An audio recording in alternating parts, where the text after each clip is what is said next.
you might be absolutely determined to be a sports writer, but don't just read sports journalism. Students often wonder where they should begin with their journey on becoming a journalist or whatever they're studying in general. Just get as much experience as you can, really. Have you observed any major shifts or trends in sports journalism? The more familiar a face you become, the more they will open up, the more they will talk candidly with you. Welcome back to EssayPro podcast. My name is Kennedy Porter. And I am Anel Tark, and we got our Zoom edition for you guys today. Yes, today we are met with Stuart Rayner.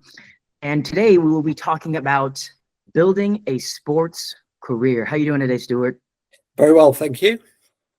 Beautiful, beautiful. Got a couple questions for you today. Nothing crazy. Just want to dive into things and see what you're working on, see how everything is. So first question we got for you is, we know that many individuals admire your compelling background. I kind of wanted to know if you could describe the initial steps into sports journalism and sort of your earliest inspirations.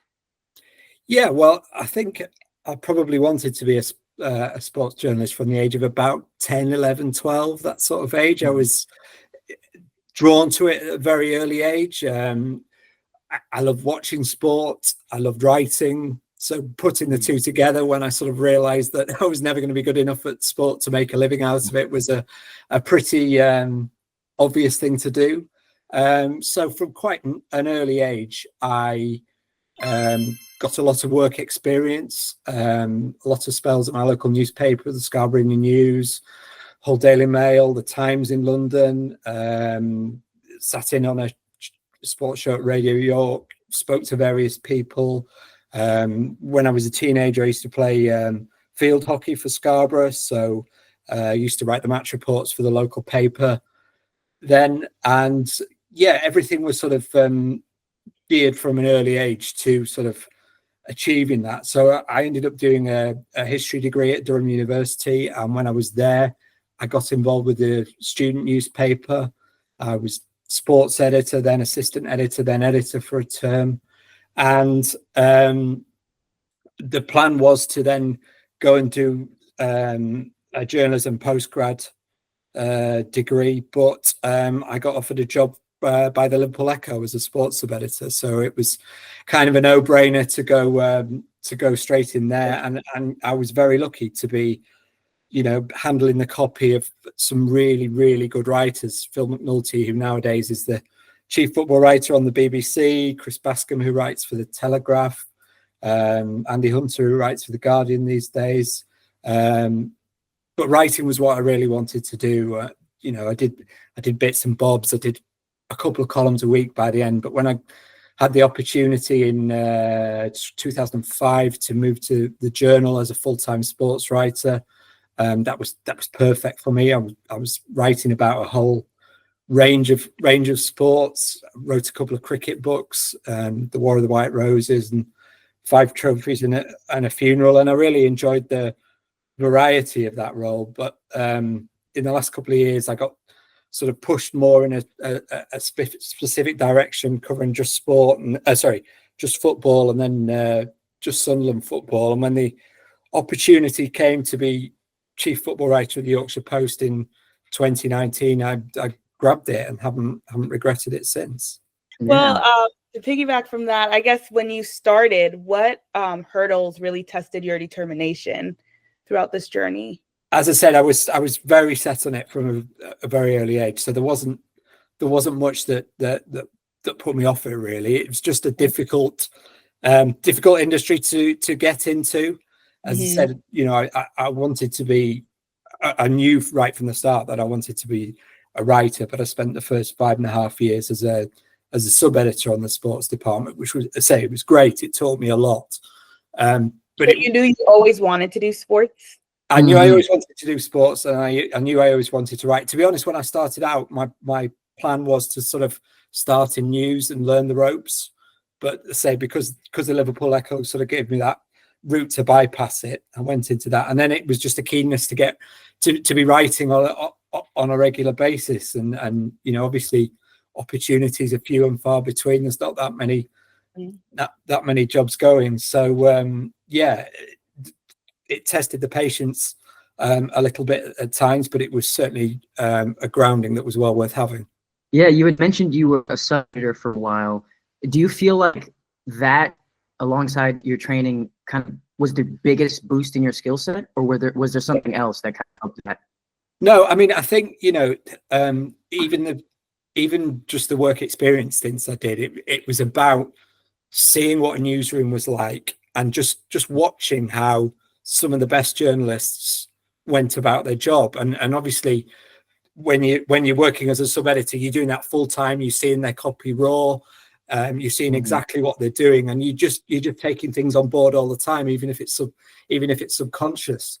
So that was a really good learning spell for me, and say to be surrounded by such high quality journalists as well was really helpful. Yeah, I was gonna say, with that, would you say that that's advice that you would give students as well, to just like watch other people, other journalists in the field? Because students often wonder where they should begin with their journey on becoming a journalist, or whatever they're studying in general. So I would just ask, what foundational advice would you share with them? Yeah, well, just get as much experience as you can, really. Work experience is hard to come by nowadays. There's fewer and fewer offices, and not stupid insurance hurdles thrown in the way, but any chance you get to do work experience, to just see what it's like, is great. Any chance to just write stuff. I mean, whilst it's a harder industry to get into probably than even when I started, there are more opportunities now with all the websites and what have you to actually write and have a platform to write.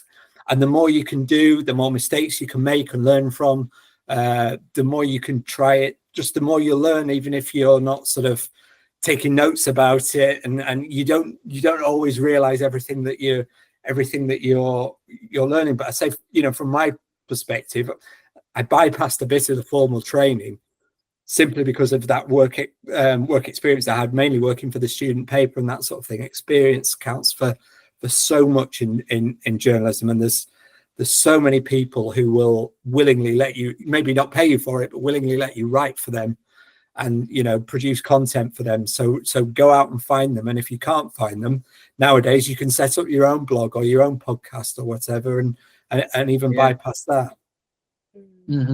Yeah, that's definitely true. A lot of avenues you can go down nowadays. Being that broadcasting stand out from traditional writing, in your view, what sets the two aspects of coverage apart? Well, they're just two very different skill sets. I mean, you can probably tell from this podcast, I'm someone who's more comfortable writing than talking to a camera and that sort of thing. People who are good broadcasters often can't sit down and write 800 words off the top of the head. They're just two different skill sets, and increasingly employers want you to have both, but they're not one and the same. And you may set out on your journey not knowing which direction you want to go down, but again, the more practice you get, the more experience you get, it will push you one way or the other, and you'll realize, I'm more comfortable doing this, I'm more comfortable doing that. It's obviously about the confidence to speak to camera and broadcasting, the precise timing, whereas writing's a little bit more considered, just different skills altogether, really. Okay, well, over the years, have you observed any major shifts or trends in sports journalism? Absolutely. I mean, I started in 1999, so more than a quarter of a century ago, and it is just completely different. I mean, when I started at university in 1996, this may sound odd to your generation, but that was the first time I ever used the internet. And back then, newspapers didn't have their own websites, so it was all about producing content for the next day's edition, maybe 3 or 4 editions a day, but that was it, sort of thing. And then gradually, as the website started, it was just a little taste of what was in the paper, and there was no content made specifically for the websites. Nowadays, you know, a lot of newspapers are more focused on the website than the printed product. It's all about producing specific copy. It's all about producing videos and podcasts and what have you to go alongside the copy. And you know, just as broadcasting and writing are two different skills, writing for the internet and writing for print are two very different skills. I mean, all my training as a youngster, you know, when you're taught, when you write a newspaper article, to get all the information at the top. They talk to you about a pyramid, all the most important information at the top, and then broaden it out as you go along. Whereas when you write for the internet, it's about keeping people on the website, so not telling the story early on. So it kind of goes against your instincts a bit. And you know, often nowadays articles appear in both, so you can sometimes you can write the wrong way for that medium, sort of thing. But yes, it's changed the demands. Obviously, social media has provided, you know, greater engagement with your audience. You know, another source of news. So yeah, it really is very, very different from when I first started. Was that hard for you? Like, was it difficult to make that transition from what you were traditionally taught to then keeping up with the times of where, you know, everything was headed with newspaper and internet and websites and social media? I think it was, to a degree, but at the same time, you were learning it at the same time as the newspapers were. So you know, because you weren't coming into something fully formed, you were still sort of feeling your way around it for the first couple of years. Is this Twitter thing going to take off? Is Instagram going to take off? Is MySpace going to take off? You know, some did, and that sort of thing. So yeah, there was a bit, and there still is a bit of learning it as you go along, because even nowadays the algorithms change so often that what's you're told to do, you know, 6 months down the line can change as the algorithms change. And as an industry, we're sort of constantly trying to stay ahead of the wave and you know, write the sort of stuff that appears high in search engines, and yeah, that side of it is still and will continue to be sort of difficult to get a handle on. Yeah, and we talked a lot about social media and all the emerging sort of digital channels that are coming around.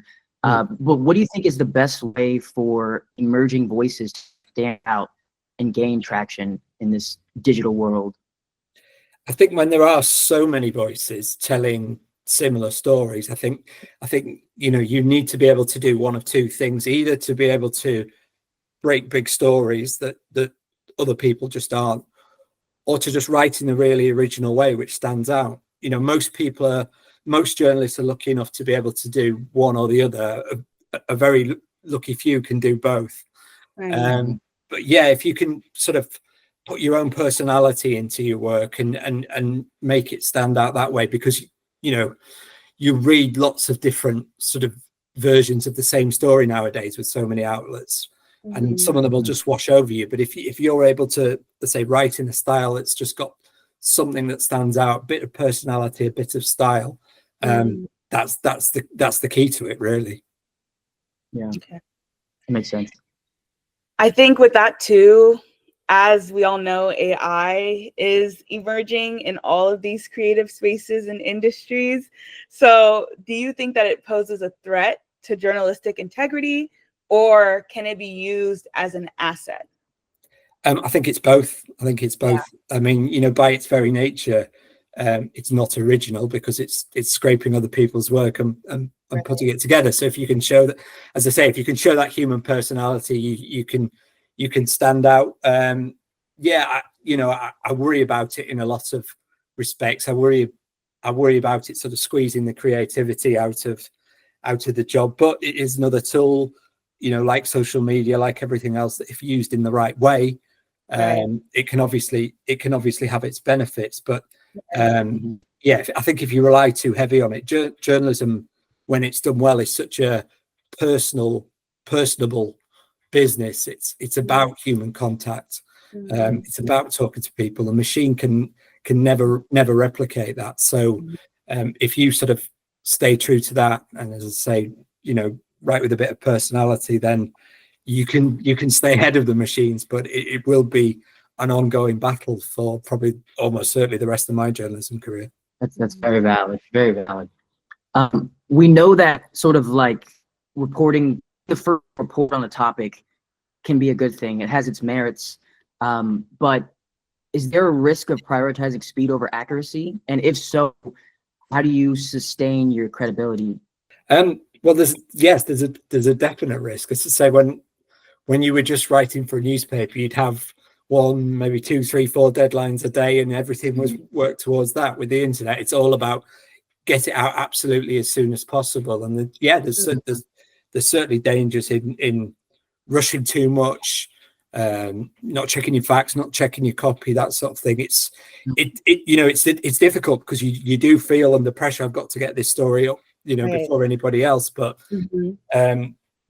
equally, we can all be guilty of it, rushing too much and making mistakes. So I guess you've got to strike that balance. I guess occasionally you've probably just got to think, well, I'd rather be, a minute later than someone else, but actually get it just right, sort of thing. So it's striking that balance in your head, because editors want it now, readers want it now, and if somebody gets there first, then they will do. But you can't you've got to be careful not to sacrifice too much in doing that.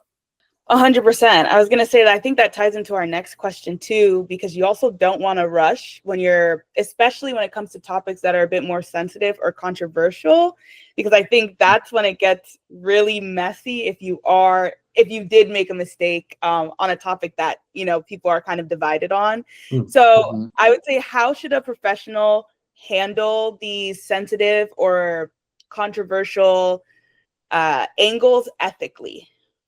Well, I think when it comes to ethics, in this country, we've got editors' codes, we've got IPSO, the Independent Press Standards Organization, you've got the law itself and the libel laws to give you guidelines. But I think beyond that, I think you need your own moral compass, your own standards and ethics, and and they should probably go further than those of the newspaper you're working for, the website you're working for, or whatever it is.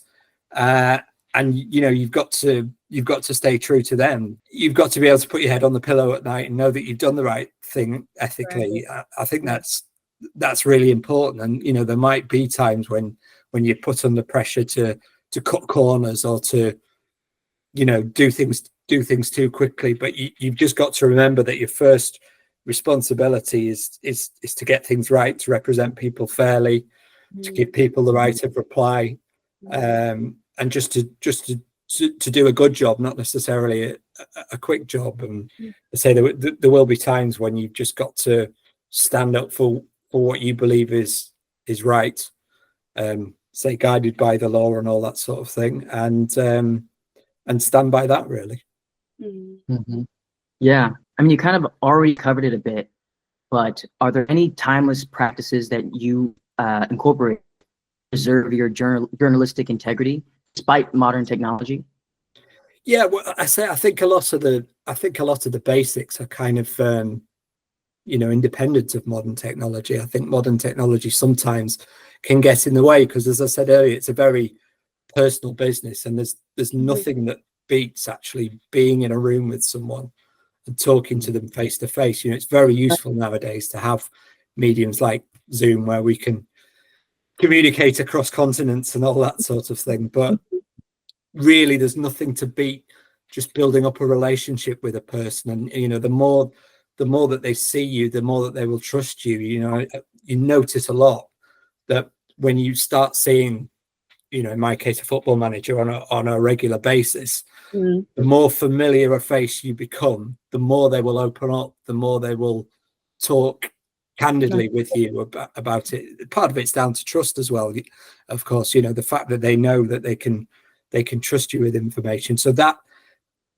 you've got to be careful not to get lured into the trap. It feels like some people in their younger generations are scared to pick up a phone, scared to talk to people face to face, just want to WhatsApp them or text them, all that sort of thing.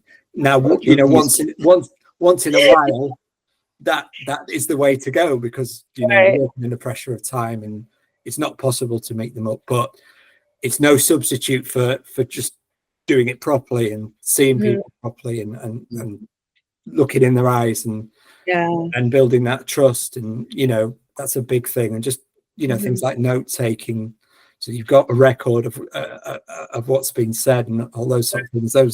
Those will always be important, no matter how technology develops.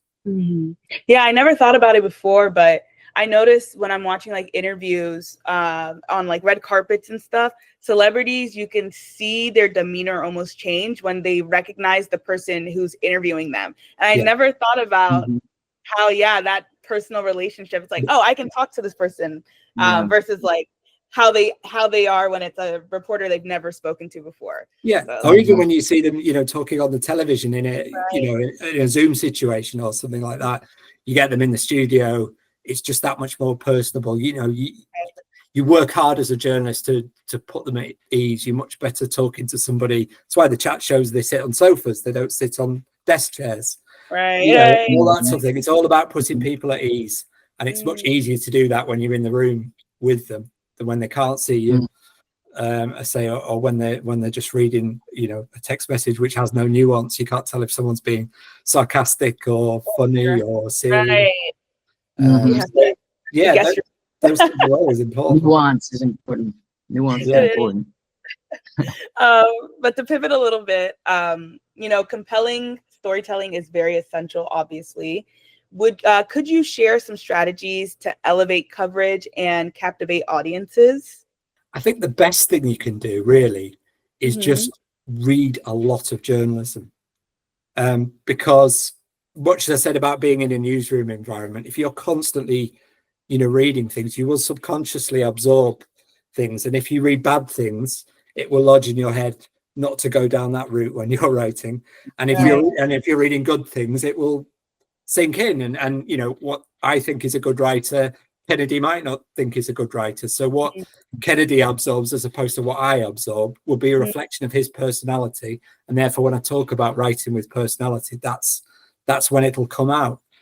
So I think it's really important not to just get stuck in an echo chamber and just read things you agree with, not just necessarily read people you like, not just necessarily read a style of journalism, not just tabloid journalism or just broadsheet journalism or just comment or whatever it is, and not just you might be absolutely determined to be a sports writer, but don't just read sports journalism, because you can learn a lot from how somebody does it from a different perspective and all that sort of thing. So I think that's a big part of the process.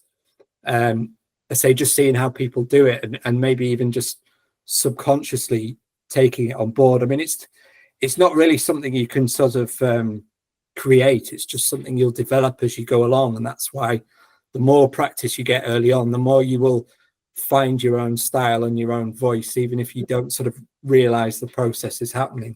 And once you've got that, that's what sets you apart and gives you something different.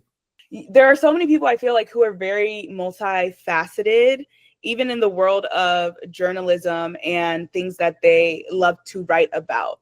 Do you think it's possible to be the type of journalist who covers multiple like sports journalism and then like entertainment, let's say like music journalism? Can this coexist between one person, or do you think people have a better chance at succeeding if they just stick to one specific form of journalism and writing?